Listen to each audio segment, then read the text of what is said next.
Scotty Elcon with Silly Film News here at the Dallas International Film Festival with the actors behind the wonderful film Bomb City. Sharon, if you'll get us started. Oh, hi. I'm Sharon Garrison, and I play Betty Deneke, the mother of Brian Deneke. And I'm Darryl Cox, and I play Mike Deneke, the father of Brian Deneke. My name is Luke Shelton, and I play Cody Cates. My name is Logan Huffman, and I play Ricky. So I guess to kind of start off, we were talking with Jamie and them, and you know, they said that, you know, obviously if Brian's parents weren't on board with this never would have happened. Never But would rightly. Yeah, as rightly so. Yeah. Sharon, can you talk about, were you guys familiar with the case before this, you know, in the 90s, or was this something kind of fresh and new that, because I think a lot of people here in Texas know about it, but maybe, you know, it's still kind of what happened is still a little bit tricky for a lot of people. Well, I was living in Fort Worth at the time, actually, and then when it actually happened, and then was in the process of moving to Dallas at the time. And I was teaching a lot and doing a lot of stage theater, live theater. And I also had two young daughters who were a couple of years, 2-3 years younger than Brian. And so I was incredibly aware of the case as it happened. When I heard about the film, I didn't realize that it was that story until I started doing research for the character. And then it was like, whoa, I remember all of this. And I remembered the interviews with them on television, on television news. They had a couple of interviews with them. And so it became really important to me to tell the story, because I thought it was so important, because it kind of faded away, and I've talked to a lot of people who aren't familiar with it at all, and I said, this story needs to be out there. You know, we had, both of them were here last night. Absolutely. And that's the first time I met Mike and Betty, yeah. We're friends on Facebook.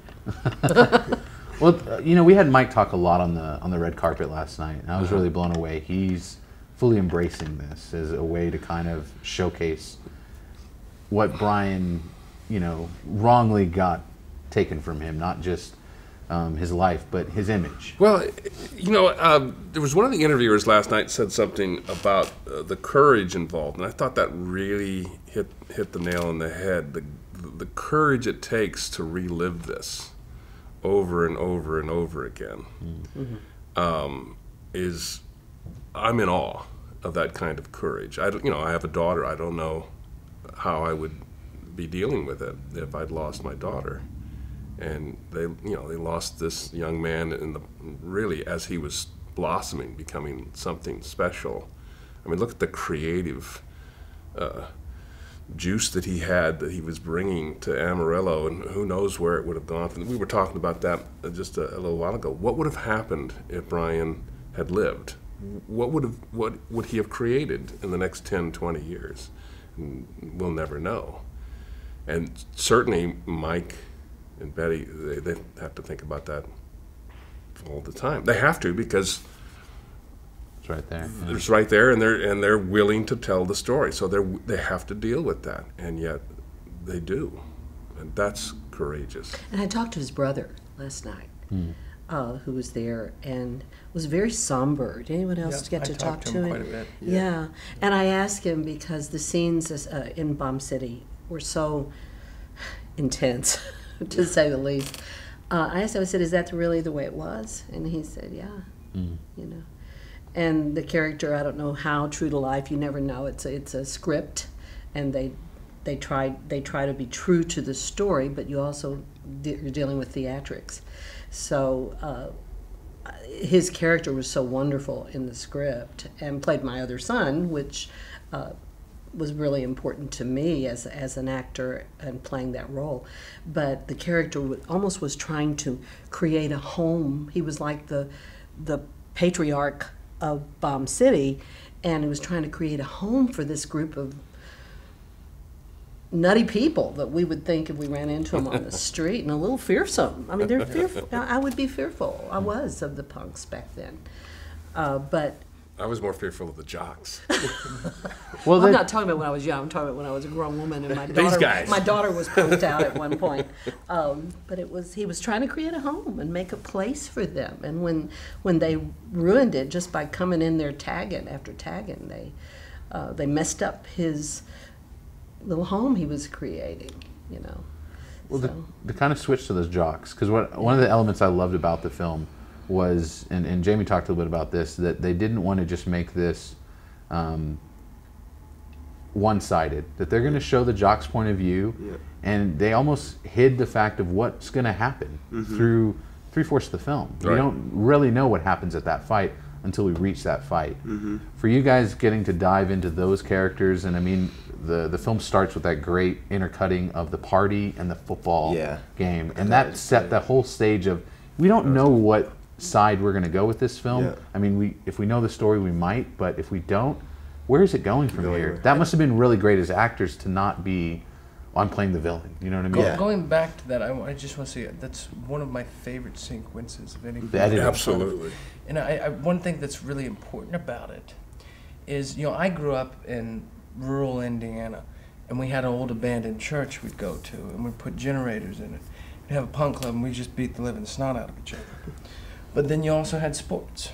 And that contrast of, they say, I always think of it like a chimpanzee has the testosterone of 17-year-olds. Well, that's a football team.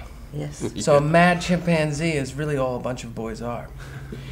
And to see how it's so interconnecting, how we're really just both have the exact same angst and pushing in different directions. Yeah. I thought it was so well done. I really dug that. Yeah. That was my favorite, one of my favorite parts of it, just creatively. It showed so well without any words of, they're not so different.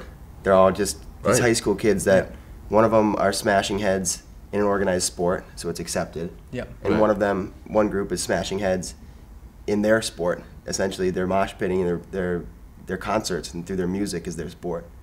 And you see that sequence, and I went, man, they're not different. It's like, because one of them dresses this way and one of them is accepted, they're different. Going through the same stuff. But it's really all, how much different is it? It's not. Yeah. Like you said, it's all really the same stuff, just different means of it. How much importance was it being able to film the scenes in the car sequences, and then they put a lot of time in the car? I always thought that was important to the film because it's something that's only ever talked about in the trial, and the 20 for 20 episode they talk about a lot, the car, but that was specific to what Jamie and them were trying to capture, what their perspective was. It was just as important to figure out that emotional side of where he was mentally when he did this. Did that help as far as getting completely into the characters and knowing what you guys were going to have to do, what we would see, I guess? In terms of having all that in the car? Yeah. I think so, yeah, because you kind of make the car a character in a way. That car was a character in a sense. So being in there and we got to spend the time with it, so you could be able to, it was a lot easier, I hate to say that word, but it was easier to bring that emotional connection to it. If that answers your question, I don't know. Definitely, But yeah, so it definitely helped to have that, the close proximity in the car when we were filming, and it brought it to life. I hate to interrupt. Did it feel safer in the car? There seemed to be a little bit of subtext that said that absolutely. he felt safer in the car than anywhere else. Yeah, and definitely, because there's there's almost a riot going out in front of you. Like that, I thought that was really well that they showed that. It's not a way to kind of justify it at any means, but to also showcase, you could see why a kid with that power in a car and the safety of it would do something like that. And it kind of, the mentality was fully showcased. I never thought I'd see that in this film, but I did. I've got to ask, being able to bring the film here to Dallas, so many people involved in the film are Dallas related. What was this experience like for you guys being here at the world premiere? I mean, this was huge for the film. Yes. I had not seen any of the footage at all, just the photographs that they had posted around a little bit. And so it was pretty much of a shock. And interestingly, it's so important to me. As a teacher, I can understand what happened to Cody. But as Brian's mother, walking in her shoes as the character, I only saw him in the trial because we were shooting at the same time with the two attorneys. And Darryl and I sat through that trial all day long, and it was really hard. And so I only saw him, and we didn't talk much back in the green room. The only time we met really was... He was a little uncomfortable around us. But I got angry for a moment I went through, I'll start crying. Oh, stop. I got very angry that they were making him a sympathetic character, because during the trial he wasn't to me. He was the villain. He killed my son. Yeah. And he was bad. All bad.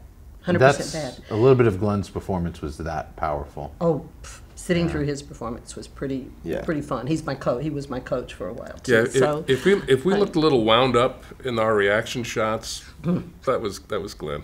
Yeah. That was Glenn. He was helpful. But I got to talk to Jamie about that, saying I was really angry that you made him sympathetic, because he didn't fit in with his group. He didn't fit in with the punks for sure. And so where does he go with his testosterone and his maleness and his need to have a group? It's why people go join gangs and stuff, to try to find a group to fit in and be accepted and feel good about yourself. So I got over my anger. But during the film, I was just really going to a place that most of the audience probably wasn't, because I had walked in those shoes. Yeah. So anyway, but seeing it here and needing everyone to see this and understand as an example of what's going on everywhere. Well, still, the thing I say is, someone's got to play the Nazi. That's someone's got to play the back. You can't tell the story if everybody's the good guy, and someone has to do it. And it was hard. It was hard, I'm sure, in certain ways for both of you. It was hard to do that, but you were essential to this film, what you brought to it. I've made the majority of everything I've done is bad guy. For the past 10 years is bad guy. I haven't been to a premiere where people don't walk up to me and say, "I really hate you." Right. With a smile on their face, and they shake your hand. you get used to it, and it's also a part of it, to play that character. And I remember there was one film I did in Texas called Bad Turn Worse, and I was saying the most horrible things to migrant workers. I was sitting on top of a cotton gin just yelling at these guys, and I remember I had to get down after takes. I said, "Guys, I'm doing this. Please forgive me, but it's so people know not to act like this." Yeah. And I think that's the best way to justify it. Always say something to God, saying, "God, this isn't me, but please let me teach people not to be this way." Yeah. And I loved my part because he wasn't. I wanted to create that antithesis of that guy who's like, "Come on, man, you're trying too hard." And he was, because we all knew that kid. Knew that kid who tried way too hard and stirred everybody, like, poking somebody with a marshmallow stick just to get fights. You all know that kid would hit you in the back of the head and say, "Get him, come on." Yeah. And I wanted to be that because it was able to give you justification and able to make you sympathetic. Absolutely. Because I put you in the situation to feel weaker than and had to be the top guy. And you can't do it. You can't do it during the film. You can't right in the middle of a take suddenly go, "I'm sorry, I'm not really like this in real life. I don't believe in this. Now I'll get back to the story that you're watching now." No, it's controlled schizophrenia, and you enjoy it and you live it the best you can. And I think, what do we do this for? We do it to take a vacation from ourselves, don't we? Like life is, it's sometimes horrible being yourself. But you can be somebody else, and all those guilts go away, and you can exist. It's the same thing. We're just watching Indiana Jones again and again on repeat. You know what I mean? Yeah. Maybe it's Jaws. With the who knows? With the Dallas thing premiering here, I'm actually really excited to go to Nashville as well, and have it filmed and have it shown there, because here, it's so great to show it to right in your backyard, where it essentially happened, and there's so many people that were involved in this area, and then to take it somewhere where it's kind of a foreign story, in a way, in more of a sense. Yeah. It's gonna be really exciting because I think it'll be really cool to get people that aren't so familiar with it, and not that everyone here is so familiar with it, and the feedback was so awesome. But I'm really excited to get that outsiders feedback as well. It shows a beautiful part of Dallas's history. You know, the punk scene is more and more as each year goes by somehow fades into like the new Cowboys Wild West. It's something that's become less and less. In society, you know, with pop's overindulgence and everything's, you know, over. I mean, we live in an age of horrible Kardashians where things are just stagnant and stale. And these were anti all that, anti-consumption, you know, and but also in a way that really fought back. And for Dallas to have a society and a group here in Texas that was at the forefront, that actually lived, breathed, and died for a cause and a meaning and a word, will hopefully spread a flame of something, maybe a resurgence in sort of that powerful look of freedom. Because freedom, what is it? Pierre Joseph Proudhon, anarchism. Anarchy is liberty, which is, you know, at the end of the day, is an American story. These guys wanted to be liberated. They wanted to live their life. This is a very pertinent film for these days. Yeah.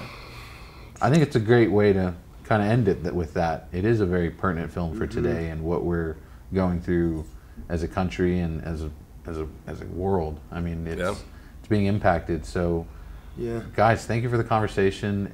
The film was amazing. Looks great. It obviously tells such a beautiful film that Jake was able to do. But thank you guys again for being here in Dallas, and it's been a real pleasure. I know Diff has been really proud to make this the world premiere and to bring everyone. Y'all's group has been so big. It's, you know, the punk rock community has come out, it feels like. So thank you guys for coming out tonight. Thank you so much. Thank you.